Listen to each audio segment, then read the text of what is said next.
Yo, guys, Like and subscribe. you already know. But so it's 1 o'clock. Actually, it's 12, but I'm tired. We just made a video, but we're making another one. So today we're going to talk about, are we in the junk era of Pokemon cards? And just a disclaimer, real quick. I am not speaking in certainty. I'm just putting out the idea so we can kind of have a discussion and just kind of talk about the topic because I've been thinking about it a lot. But so before we get started, we're gonna talk about what is the junk era. And so basically when I say junk era, I'm referring to sports cards pretty much. It's like the early 90s, up until the mid 90s, even like the late 80s for like certain types of sports cards. But so basically during that time, sports cards were blowing up like crazy. Sports were going crazy. There was a lot of new goats coming in for every sport pretty much. Hence the word goat. I don't know why I said that, but anyway, I thought it made sense in my head. But yo, so sports cars were everywhere. Like they were literally on the streets, on the corner, at the gas stations, and companies were printing cards like endlessly.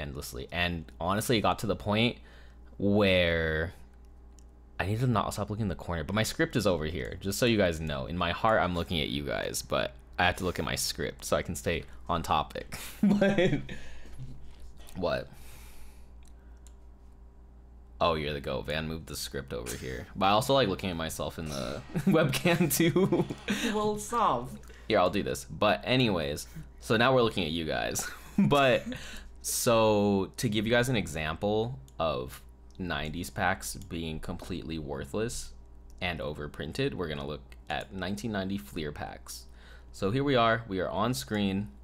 I can't see my other. This is why I had it over here. You know what I mean? Well, you don't need to see yourself.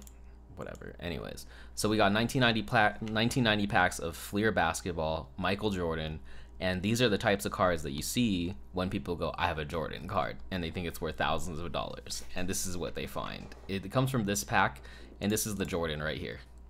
Look how much this Jordan is worth. Look at it. $426? So we got three of them for what, $6 with shipping, so $2 a piece for a Michael Jordan card. A card that you expect to be worth a bunch because Michael Jordan, super high demand. Everyone loves Jordan, but guess what? There's millions of these. There's so many. And then look at the packs. The packs are like, let me see. So this one's sealed. This one's different. But so like a booster box, $60, 36 packs. Each one is like what, $2? Look, this pack is $1 plus $4 shipping. This one's $8 with Pippin showing. But yeah, here's another 61. So it's like $2 for a pack of Michael Jordan. Like a pack that has Michael Jordan in it, that has a chance to have Michael Jordan. So that just kind of goes to show you the junk era, pretty much. I don't know how to show it other than that. I mean, it's pretty obvious. So I guess we'll talk about why they're worthless. And like I said, they were just printed in the ground. There was like millions, and now there's warehouses. And there was a lot, don't get me wrong, there was a lot of demand, but they made so much supply that now they have warehouses full of this stuff just sitting. It was already like over demand. And then people during that era, they were hoarding it. They were hoarding it and hoarding all the cards and hoarding all the packs and hoarding the boxes and hoarding all the Jordans because everyone was told that these cards would be worth millions because there were cards that were becoming worth millions, like that, hundreds and thousands becoming worth a lot before that. But guess what? So card companies saw that, people saw that, and they made a bunch, and that's the end of the story pretty much. And then everyone who invested in it lost all their money, and now they're homeless. Tragedy. Yep. And that's how it goes, honestly. Oh man, I'm like, I have a story, but I have this one dude at my work. Well, because I work downtown, and there's this one dude, he's kind of homeless, honestly, but he comes in, and he tries to buy things with trading cards. Like, I'm not even kidding. Like, this is a real story. Like, he'll, like, be like, hey, can I get a drink? And I'll be like, and I'll be like, I have money. He doesn't say he has money. He's like, I'll give you this, and he just throws trading cards at me. It's happened 3 times. I swear, it is a real story. This is a real story. So I genuinely believe he was a product of this. I never thought about it, but he's a product of this like crazy rush, of this like 90s rush, and he just convinced himself that all this would be worth money, and he's just so in denial about it now. Oh, so that means that, like, back to your advice about spending money you don't have, that could have happened to him. Oh my god. It's crazy. That's a random aside that I just thought about. But anyways, so back to what I was saying. It's even in the 90s. This was made in 88, but a Grand Slam profit may be in the cards. This is a New York Times article that was made in 88 saying that people should invest in sports cards. I'm just putting that out there. That's all. It's just like there's a lot of weird parallels, and so I'm just putting it out there because now what do we got? We got Gary Vee, bro, and we got the GOAT Logan Paul. We got what's that guy? Guru Collector. Who else is telling people to invest in cards? There's a bunch. Literally, you see all the YouTube channels and saying invest in cards. And I know we started with like, oh, you should invest in cards, and now I'm like, you should think about it. You should think about what you invest in cards. There's just a lot going on, and it's like when everyone's saying invest, maybe that's not the right time to invest. But anyways. Maybe you should sleep on it for a bit. Yeah, sleep on it, guys. Think about it. Take a nap. Yeah, go play some Minecraft. But I'm just putting all that out there because it's just like I don't want anyone to get burned. It's just we're in a weird situation. We're in weird times. But so yeah, and so like the parallels are happening right now. So what do we got? I have my notes here. Some people say I'm disorganized, so I'm trying to get more organized for the homies. for the positive what the constructive criticism homies. Yeah. But so where are we? Yeah, it's just people are scooping up Pokemon like crazy right now, and they're investing into modern cards that are literally going to be printed for 2 more years. I said cough Vivid Voltage, cough, but I was just gonna say Vivid Voltage, good example. So many people are like, yo, should I invest in Vivid Voltage? And it's like, bro, it's gonna be printed for 2 more years. And in the 2 years, think about this. Like, there's so many people buying up Vivid Voltage right now. All the shelves are empty. So Pokemon's gonna keep printing to fill that supply until it like settles down, until Vivid Voltage can kind of sit on shelves and like level itself out and disappear, you know? Yeah, because they truly focus on the game itself, because they were making their bag way before all this investing happened. Yeah, definitely. And I mean, are they gonna say no to free money? Like, would you if I like literally went to your house right now and was like, here's $5, would you take it? Yeah, you take it. And if they're like, here's $20, keep doing what you're doing, keep living and I'll give you $20. Then you just do it. I don't know, it seems pretty obvious. And then it's like Pokemon has shown us that they're down to keep printing. They don't care about collectors. They don't care about people who are trying to invest. You know what I mean? They really only care about people who play the game. Yeah, they've literally been printing evolutions for like 5 years. And there's even other people who are like, bro, they're going to keep printing more. Like, it's just a theory, but some people, they wouldn't put it past Pokemon to keep printing. That's all I'm saying. Like, they've been doing extra runs when they don't normally do them. So what's stopping them now? And where am I in my notes? Ban, say something funny. Like and subscribe. Good joke. That's a good catch-all, honestly. Anyways, but yeah, no, they want to get their product to people. That's like their main goal. They don't care about long-term. They don't care about the scarcity of their product. I mean, I think they took a lesson from Roaring Skies, because they overprinted Roaring Skies in the ground and sat forever. So I don't think it'll ever get like that. They're not trying to like overprint to where someone doesn't want it, but they're trying to print to like where like everyone will try to grab it, but it will still have a good amount. It's just gonna be there. I don't know. It's gonna be there for a long time. It's guaranteed gonna be printed for 2 years, because they also care about the TCG like player base a lot. They've shown that they want people to play the trading card game. So imagine if you made a set rare, like a 1 print for Pokemon, and it was a meta set. Imagine how expensive all the cards would be. It would almost be inaccessible, and it would literally make Pokemon pay to win. And they don't want that. They want kids like Van to buy $5 cards so they can win tournaments, not $300 cards. Yeah, because they specifically made a box that gives you the pieces to a really good competitive deck. And just to like contrast this, because I know a lot of people are gonna be like, well, they printed base unlimited a lot and like all that stuff, like all the vintage sets a lot, which they did. That's not wrong. And honestly, like, I'm gonna say it, like, I feel like there's a lot of base unlimited Charizard still floating around. There's like, they printed that into the ground, but the difference is people weren't investing. That's the bottom line. No one in the 90s, no one was like, wow, guys, I can't wait for my unlimited.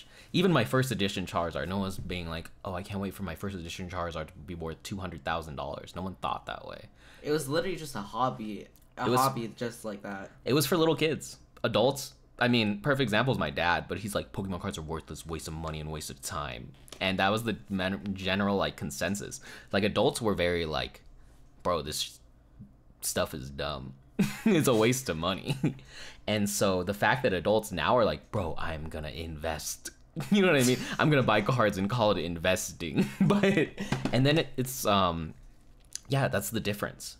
Because no one was like keeping all their boxes pristine. Like there were a few people, but not the mass majority. It almost seems like the vast majority now is keeping stuff sealed. Yeah, and just like to contrast, or like not contrast, but to like give a better point too, these happened at similar times. So the junk era of basketball and stuff happened while Pokemon was like really low.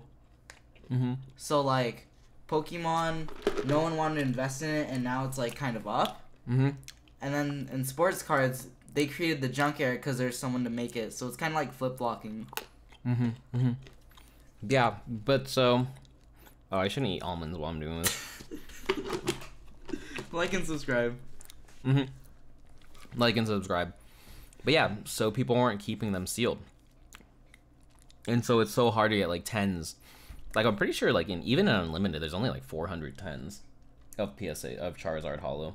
There's a lot of 9s. That's the difference though. That kind of shows how like crazy it was printed, but it also shows like how hard is the gem. Yeah, and how scarce a clean copy is pretty much.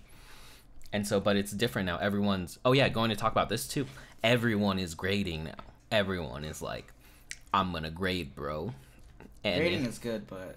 Grading is good. It really is. But it's like if everyone's grading every single card that exists, then what does that say? I don't know, but I don't know. I'm just gonna grade this card, and it's gonna be worth $1 million. Oh yeah, you're right. Honestly, oh, I should grade this. This is a great piece of plastic to grade. I think it'll get a 9. But I can't wait to grade this Japanese code card. But anyways, back on topic. So everyone's grading everything. So there's gonna be so many copies of so many cards, and that's just gonna flood the market. The market is already flooded in a way, I think. Yeah. What I could actually compare this to is Prism LeBron James. Mm-hmm. Cause like it was like worth a lot, but then it like dropped. It was like almost, I think it was like 210, but it dropped as soon as everyone graded it, because everyone thought that it was gonna be this really good card, but at the end of the day, it was just a base Prism card. So it was just like a base normal card. It's super common, and everyone had one, and they're so easy to get 10s, and yeah. Market just got flooded. So I'm not saying grading is bad. I'm not saying that modern Pokemon cards are bad. I'm just saying like we're just in a really precarious situation currently, guys. And so we're in a flood.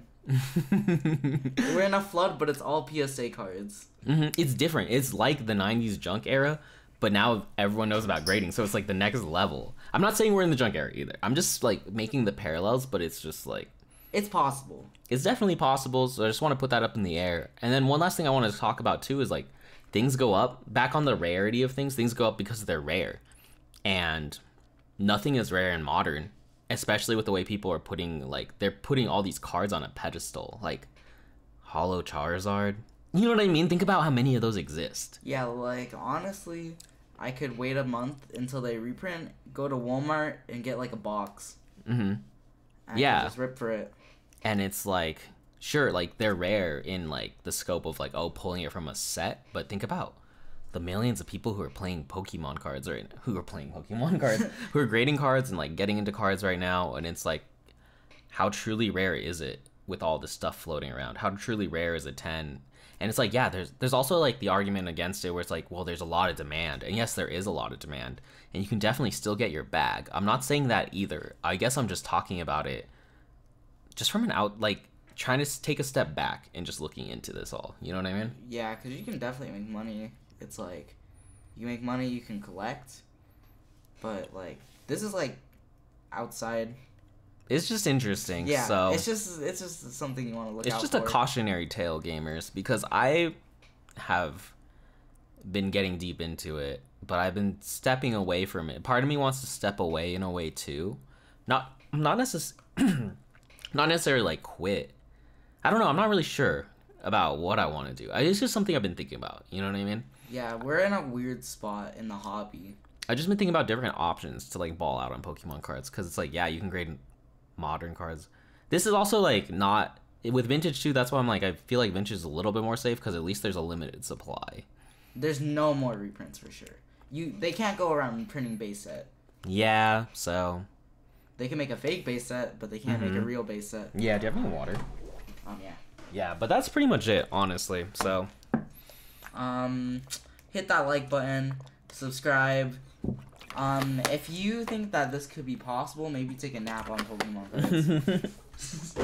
But I mean, you can still make money with grading and stuff. It's just be cautionary of like the pops and like everything in modern and stuff. Oh, one last thing I was gonna say too is like with all this, there are smart purchases. There are things that are truly rare in modern and things that exist today. It's just, what is it? What is it? You know what I mean? What's rare? What's really truly rare and scarce? So, yeah, just don't want anyone to like make the same mistakes as sports card homie who tries to buy things with sports cards. On the street. Yeah, so Can I buy your house with this energy?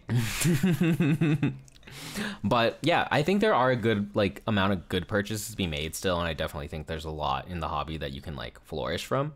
It's just you have to avoid all the, I don't know, the situations now are just weird. So Yeah, we're not trying to say we are in the junk era, but it's like very comparable to the junk era.